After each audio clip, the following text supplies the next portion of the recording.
Gentlemen, today is Tuesday, February 15th, 2022. I would like to call to order the special board meeting of the Othello School District Board of Directors. Tonight we will be having the first of a series of meetings on a book study that we will do as a board. Before we begin tonight, we will proceed to the flag salute. I pledge allegiance to the flag of the United States of America and to the republic for which it stands, one nation, under God, indivisible, with liberty and justice for all. Want to welcome our guests, those that are here in the boardroom. Thank you for being here. Those of you that are watching online, thank you as well for taking time out of your busy schedules as we have this book study. In full transparency, I have never myself been part of a book study. When the idea came about, I figured it was a good thing. I've heard that the district or the administrators or certain group of teachers, they've done this. So I thought, you know what, maybe this is something we do. It'll build some cohesion. It'll get our minds wrapped around a certain subject a certain way. Having said that, I know that we were charged with reading what I hope turns out to be the first two terrible habits. Just so that for the public, the book is titled How Not to Be a Terrible School Board Member, Lessons for School Administrators and Board Members by Richard E. Mayer. So I am going to punt. Jen, I don't know if you want to. You're using football analogies with the people in the room? Yes, ma'am. Sorry. It's also a political analogy, Lisa. Anyway. Okay. Let's have a discussion. And Superintendent Perez, you're welcome to interact at any time. I mean, you've been a part of these. You might want to even give us some instruction as to how these go. Again, I'm just being transparent and saying that I want to be a part of this, and this will be a learning experience for myself. I did take the time and read the first two bad habits that we were charged to read with. And my understanding of this is we read this at home. We had an opportunity to highlight any portion of this book, and then we discussed what we read. Pete, don't know if that's exactly how this works, or yeah, I think there's a number of ways certainly to have a shared learning experience through a book, and maybe just some initial ideas for you all to consider. It might be a reminder to reference the text, to say on this page I read this, so we can all be looking at what you're referencing. Perhaps identifying key words or key phrases or ideas that connected with you, and you share those out and see if we have some common learnings amongst the group. And then I think maybe even the next layer of that would be things that you would challenge, things that you read and said, I'm not sure that fits with how I view being a board member or view the work of a governance team. So that might be a way we can start. If there's a key idea that you pulled out in those first two examples, and we start there and see where the conversation goes. So for me, on page 4 in Plan B. You're not on microphone. My bad, sorry. Okay, so page 4, Plan B. We know that the third answer is the correct answer, right? When I read through the answers, I was like, oh, maybe this one, maybe this one. That one obviously sounded the best, but then when I was just reflecting on things I have done in the past, the fourth one is what I have done in the past, where I've talked to, Jen about it, or Mike. Not that I would even recognize the spelling error, because I can barely spell. So not in that context, but just in a different context where I'm wanting to talk about something.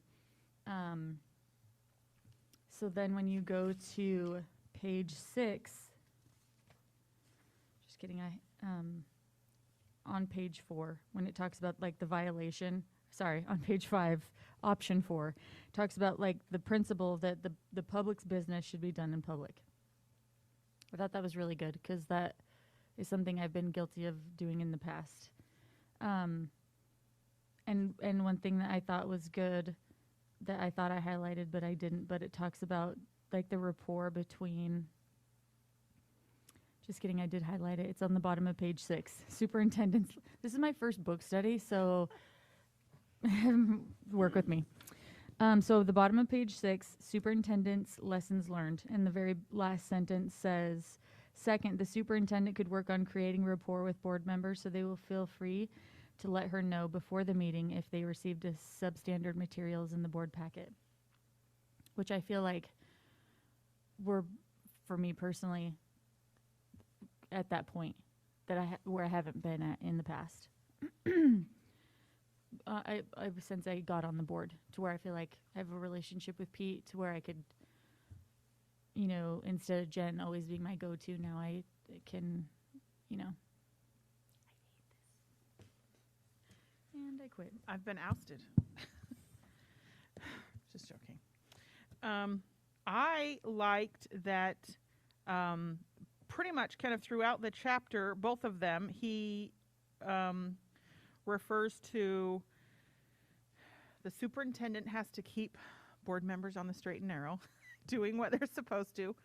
And I feel that is also, he doesn't specifically, and maybe he kind of alludes to it, but that is a board president job as well. What we call a board president. I know there's multiple names for it. To just really make sure that the board is being the best board that they can and not going off the rails or doing the wrong thing or learning from our mistakes. So I appreciated that there was those details. Although this is for us, I'm going to go ahead and the terrible habit number 1 that we're discussing is humiliate a district employee in public. The scenario is basically there is a report given to the superintendent, which will be an agenda item at a meeting. And I'll just use Mike Garza gets a hold of this report, and he's pretty good at spelling, and there's a bunch of errors. There's a bunch of grammatical errors on there, and he feels that this report coming from ABC director of ABC program, it's not report worthy. Should Mike Garza go to the person and say, you know what, we can't accept this, you know, this is way out of line, this is substandard for us. Does Mike Garza, or it's humiliate a district employee? And then there's several scenarios or several answers that you know could be. To me, I think it's just, as I read this, I unfortunately didn't apply it to a book or a report, but in full transparency, there's been some situations, I'll call them, where I felt like going off the deep end in public or on social media, and give, you know, my 2 cents worth, right, wrong, or indifferent. And I'm glad that I haven't, because at the end of the day, it's not a good thing. It's not our job to do those things. And I'm a firm believer of, you know, you praise in public and you correct in private. Anyway, I think that I want to believe we have a good rapport with the superintendent, to where I'm comfortable pointing out a mistake or a misstatement or something to that effect. A superintendent is supposed to learn to have an open line of communication, to be receptive to things that come from his school board. There should be a plan of action, things of that nature. I think it's there myself. I think the fact that we have come to the conclusion that it's okay to disagree, that we're not going to agree all the time, would help in a situation like this. But I got to concur that it is a terrible habit to think that Mike Garza can humiliate a district employee in public. And definitely, you know, if I don't want to be a terrible school member, I would not practice anything like that. That was what I got from terrible habit number 1 there. And Sharon, yeah, I'm going to make you say something.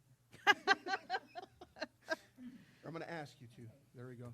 I don't think any of us would want to embarrass anyone. You know, it's hard to be embarrassed yourself, and we've all been there, so we don't want to be embarrassed. But herself thinking this over, why she didn't get someone to look it over. Is your mic on? Okay, there. Sorry. Anyway, like I said earlier, I don't like to be embarrassed, and I wouldn't want to embarrass somebody else. So, but if it was me putting in a report, I would have asked someone to read it and look it over anyway, because there's spell check. So, I'm just not sure if running to Pete over something over a paper with words spelled wrong would be something we seems like we bother him enough for everything, and so to worry about that, she should have taken it and looked it over and had someone else read it. But no, I don't think any of us intentionally would ever want to humiliate anyone. But Way to think about humiliation, and as it applies to this example, which is, you know, pretty simple, right? But what I think about is when we surprise each other, either the district surprises you or you surprise us in this setting, that we can humiliate each other unintentionally because we're not on the same page and we haven't talked about it. And we've had so many examples over the last year and a half in responding to something that's new for everyone, and that's COVID. So did we humiliate each other ever when folks came in and said, you need to do this around the mandate? Did we humiliate each other when we talked about going online or coming back to school? I don't think that was ever anyone's intention, but we surprised each other. And I think what we've developed over the last 9 or 10 months is some core beliefs about how we're going to treat each other. Tell each other the truth, and we're going to be prepared. And we have some norms. Here's how our agenda works.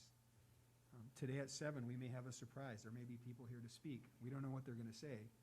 But we've had that experience now to know, well, we're not going to humiliate the superintendent by putting him on the spot in that moment. And as a board, we're not going to humiliate each other by responding too quickly. We're going to listen.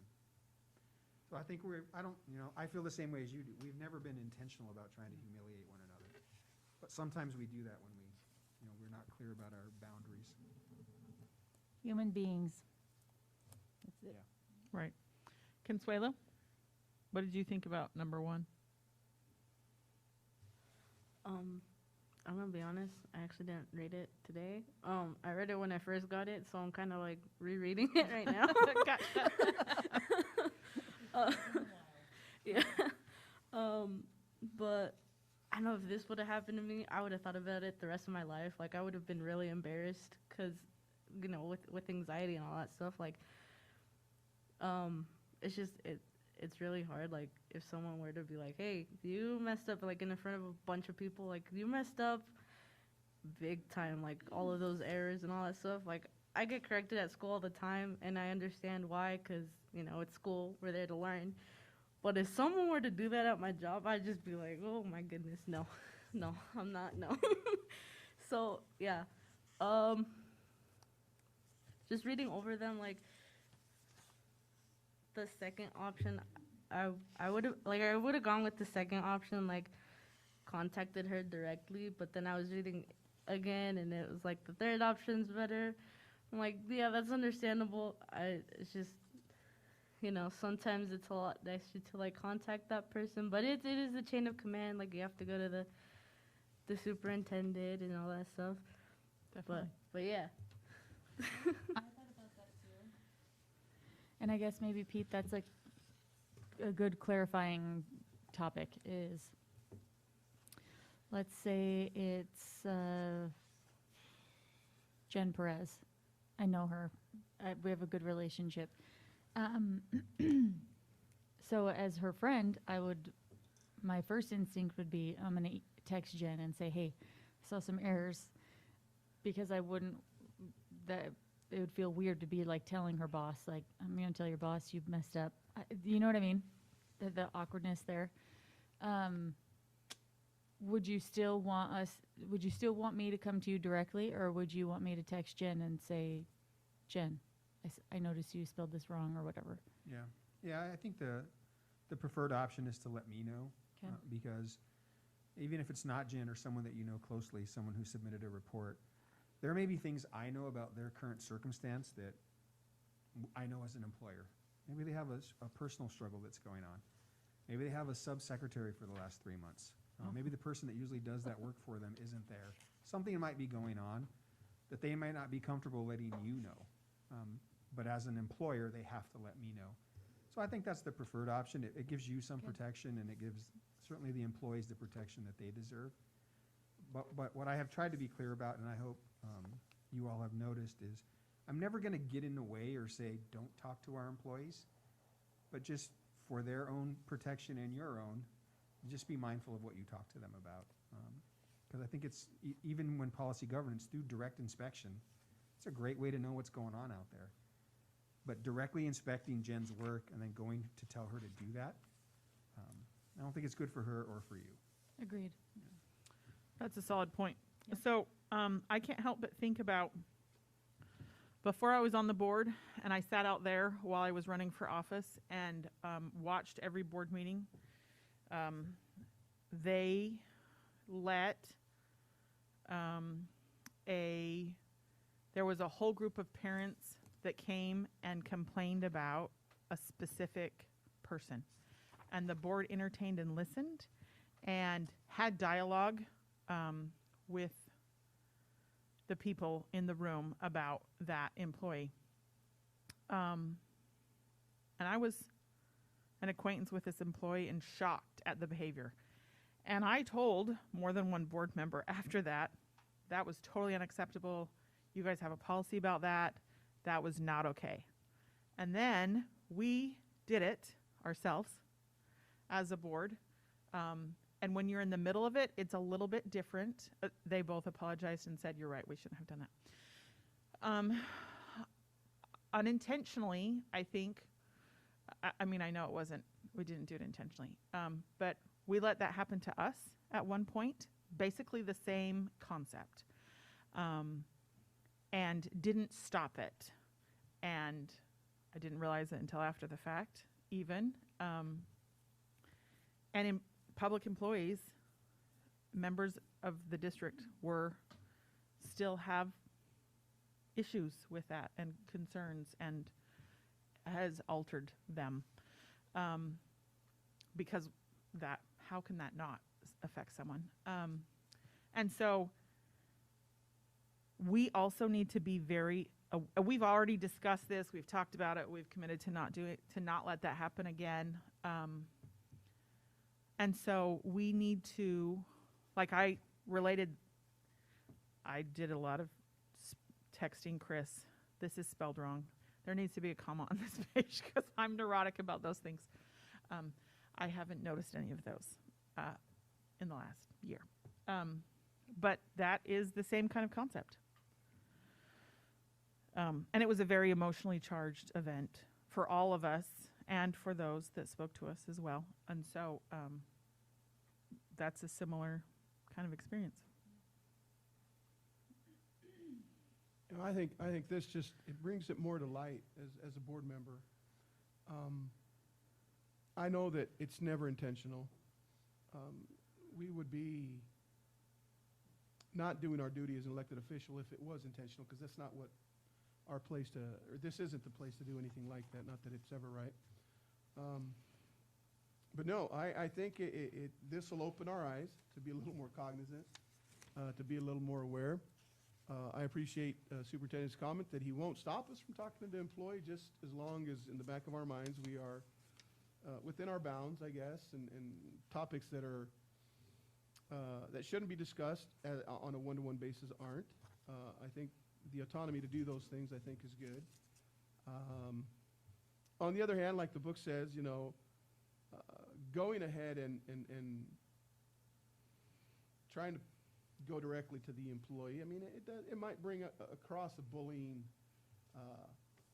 theme or a bullying effect, I guess. You know, the board's trying to do this. Well, and definitely the way that he put it in here is very much not a, oh, let me help you. Yeah. You did it wrong. Correct No, it. he was very explicit, and it was Right. very demeaning, and I thought, you know. So hopefully, we don't find ourselves committing terrible habit number one. I hope the time we've taken to read this and study this will help us with that. Terrible habit number two. I mean, that was hit home like It's pretty rough. like, I know, I just read this the fits title and right went, in. oh, crap. Pretty relevant, but yeah, go ahead. Any observations? So I've had a lot of conversations, and I was like, "Oh, have I done that? Have I actually?" Just because of the situation that's happening now, and no, I don't think that I specifically had, but it was a really good reminder to go, "Oh, you better check yourself and make sure."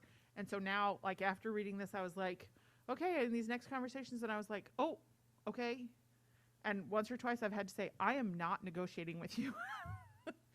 Or I'm not, and they knew what I was talking about and joked around about, oh yeah, we're doing a backdoor deal. It was just, but it was, I could easily see how you can get into this situation.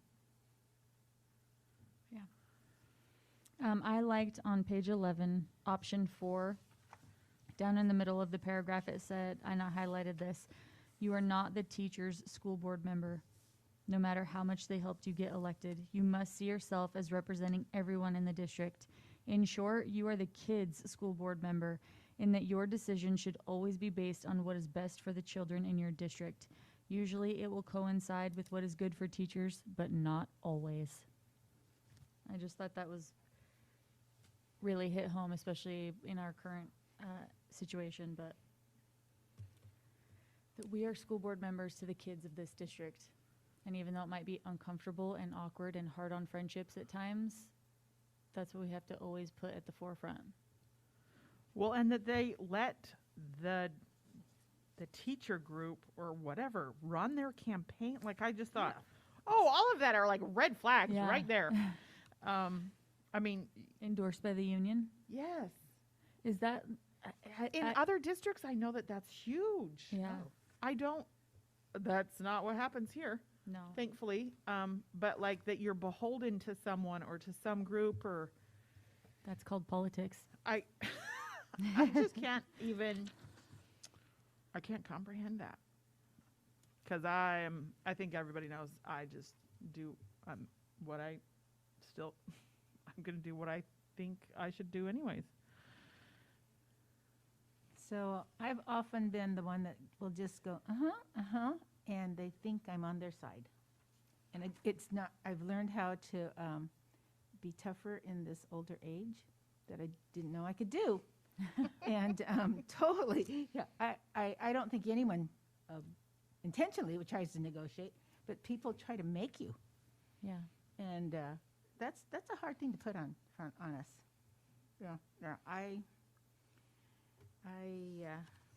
I know we've had to learn a lot in the last 2 years. Oh my goodness. It's been a big, wide Yeah. eye opener, and totally on that side versus this side. I tell people all the time, I've been out there a couple years watching, come over here, and it is a complete opposite. So it's easy to say things there, and over here you really have learned a lot. So you don't know everything out there. You can speculate, and other people can tell you things, and you agree, but it doesn't mean you're trying to. But they think you are. So that's the only thing is wrong is, I would never want to have that on my shoulders. We have enough on our shoulders.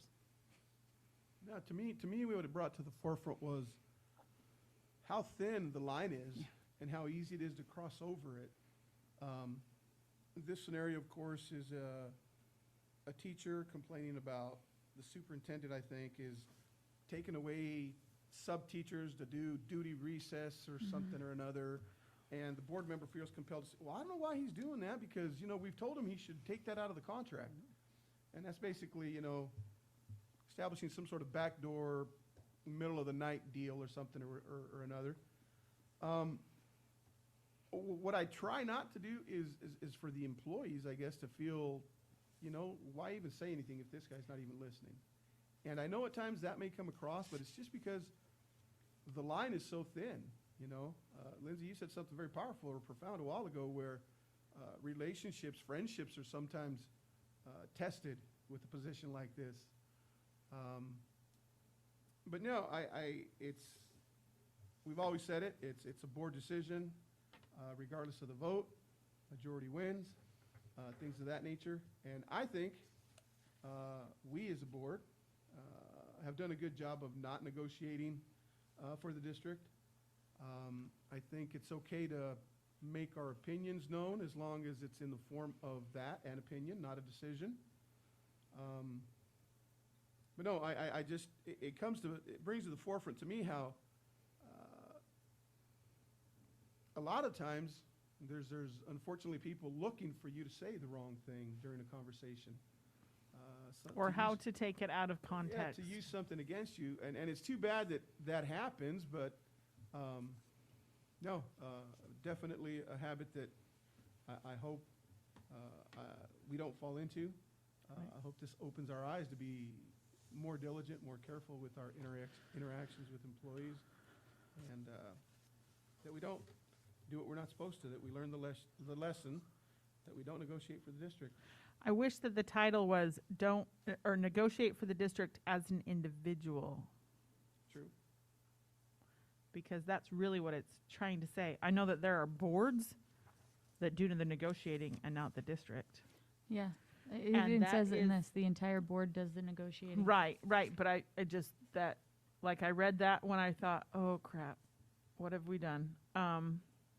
Before, when I just read the title. If I Yeah. would have read it as an individual, I'd been, oh, like, okay, I think we're good. So. Consuelo, do you have any student insight? Not really. I think we would all like to have student insight on negotiations. Yeah. I'm gonna be honest. I would have done option 1 and just ignored my phone. But When I that's first read not that, what you're yeah. supposed to do. It's like, oh, good thing my husband's not answering these questions, because he would have for sure marked that one, like, do not answer the phone. Right. I avoid everything on the weekends. No, I really don't know.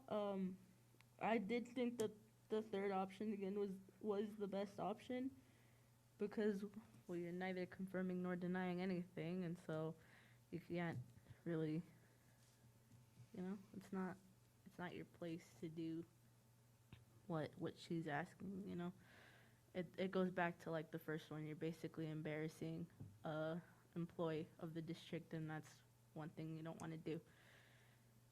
So Good point. Good point.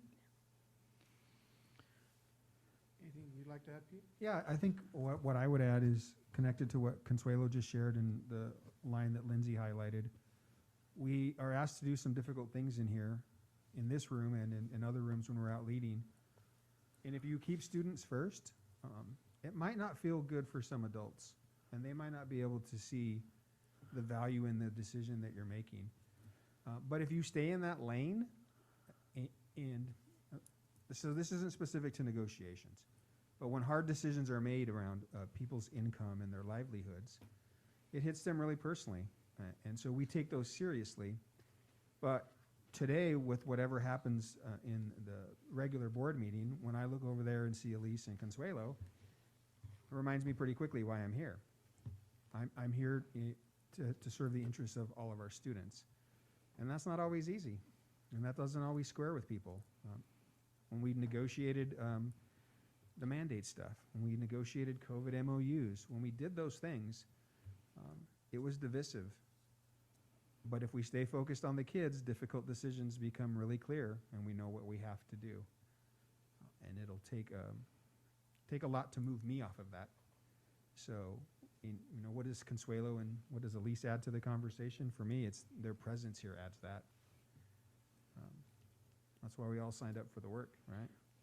I became an educator because I like being around kids. Still like being around kids. And I wish everybody felt that way.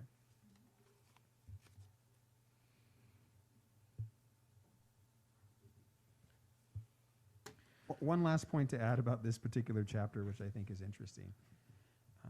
If you all aren't negotiating already, with this time we've been dealing with the last 8 or 9 months, you're probably never going to do it. So I think you've passed the most difficult test that hopefully you're going to face in this arena.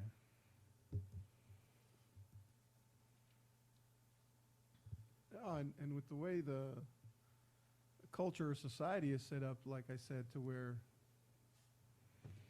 we're in the middle of not wanting to call something a bargaining session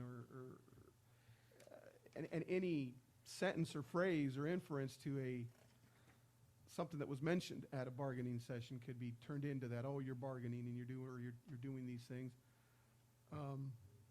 To me, again, it comes back to that thin line. As I was reading this, I go back to a few conversations that I've had that I'm like, okay, maybe did I go over the line on that one? Should I have? Are they going to take it a certain way? But no, I'll repeat what you just said and Lindsay said. I guess if we keep the kids at the forefront, like we say that we are, the uncomfortable moments or the uncomfortable decisions are going to resonate okay at the end of the day, because every decision we make is for the betterment of every student at OSD. And learning about these things that are going to make us not terrible school board members are good. So unless someone has someone else, I want to segue into, how about we do 4 bad habits for the next section or the next session? Or does anybody have another idea besides that? So, How about we do 5 and go through there the we first go. section? I was going to say, yeah, because that's only another Yeah. 20 pages or so. I'm good with that. So let's go ahead and do 3 through 7, and that's what we'll do at our next session. When is the next one? Are we doing it the second board meeting of each month?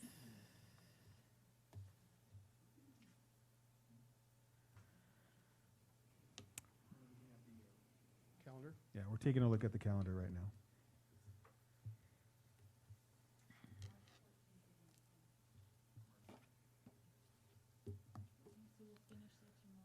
Perfect. All right, well, with that, I want to thank you guys for taking the time to read this. Again, maybe as I started, I'm like, why are we even doing this? You know, are we really going to get anything out of it? But at the end of the day, I think if nothing else, to crystallize our ideas here or bring them out, and I think at the end of the day, we'll learn from each other. We'll express perhaps some uncomfortable situations or some occasions where at the end of the day, it's going to make us better board members. So I appreciate everybody taking the time. And having said that, this special meeting is adjourned. We'll see you all